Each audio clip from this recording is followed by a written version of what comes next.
čovek u raju. A stvori Gospod Bog čoveka od praha zemaljskog i duno mu u lice duh životni i posta čovek duša živa. I zasadi Gospod Bog vrt u Edemu na istoku i onde nastani čoveka kojega stvori. I učini Gospod Bog te nikoše iz zemlje svakojaka drveta lepa za gledanje i dobra za jelo, i drvo od života usred vrta i drvo od znanja dobra i zla. A voda je tekla iz Edema natapajući vrt i odande se delila u 4 reke.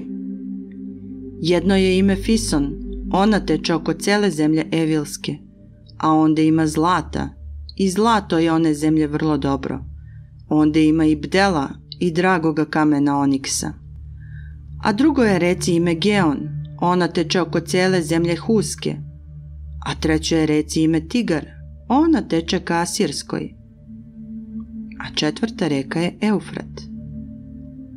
I uzevši Gospod Bog čoveka nastani ga u vrtu Edemskom, da radi i da ga čuva. I zapovedi Gospod Bog čoveku govoreći: jedi slobodno sa svakoga drveta u vrtu, ali sa drveta od znanja dobra i zla, sa njega ne jedi, jer u koji dan okusiš sa njega umrećeš. I reče Gospod Bog: nije dobro da je čovjek sam, da mu načinim druga prema njemu, jer Gospod Bog stvori od zemlje sve zveri poljske i sve ptice nebeske, i dovede Adamu da vidi kako će koju nazvati. Pa kako Adam nazove koju životinju, onako joj bude ime. A Adam nadeno ime svakom živinčetu, i svakoj ptici nebeskoj, i svakoj zveri poljskoj, ali se ne nađe Adamu drug prema njemu. I Gospod Bog pusti tvrd san na Adama, te zaspa, pa mu uze jedno rebro i mesto popuni mesom. I Gospod Bog stvori ženu od rebra koju uze Adamu i dovede je Adamu.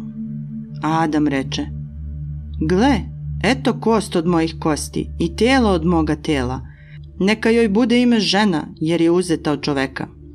Za to će ostaviti čovek oca svog i mater svoju i pripiće se u ženu svoju i bit će dvoje jedno telo. A behu oboje goli, Adam i žena mu, i ne beše ih stid. Prvi greh i prokletstvo.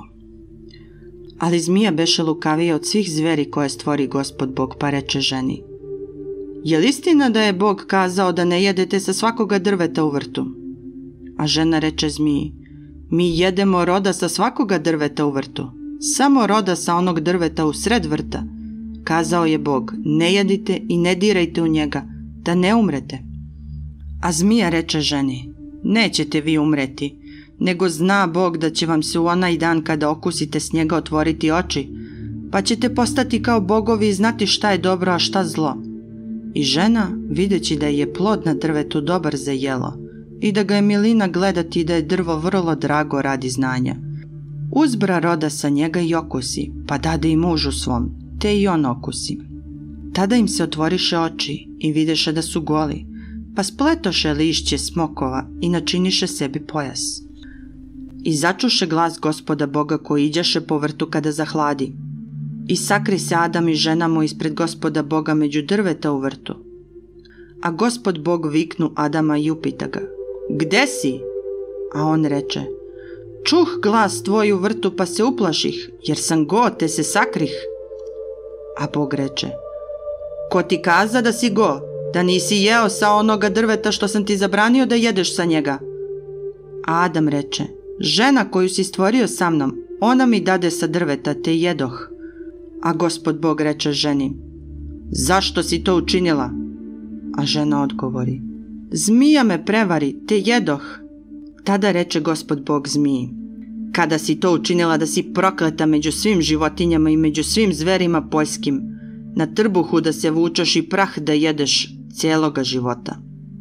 I još stavljam neprijateljstvo između tebe i žene i između potomstva tvog i potomstva njenoga.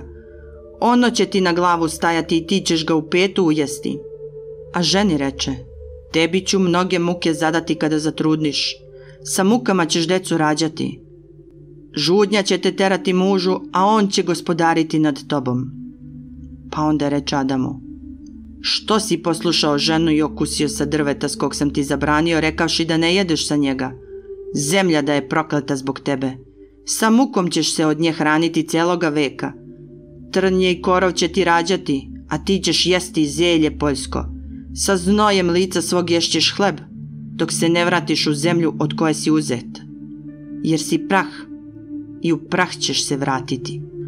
I Adam nadenu ženi svoje ime Eva, zato što je ona mati svim živima. I načini Gospod Bog Adamu i ženi njegove haljine od kože i obuče ih u njih. I reče Gospod Bog: Eto, čovjek posta kao jedan od nas, znajući šta je dobro, a šta zlo, ali sada ne pruži ruke svoje i uzberi sa drveta od života i okusi, te da doveka živi. I zato ga Gospod Bog istera iz vrta Edemskoga da radi zemlju od koje bi uzet. I isteravši čoveka nastani ga istočno od vrta Edemskog i postavi pred vrtom Edemskim heruvima s plamenim mačem koji sevaše da čuva put ka drvetu od života.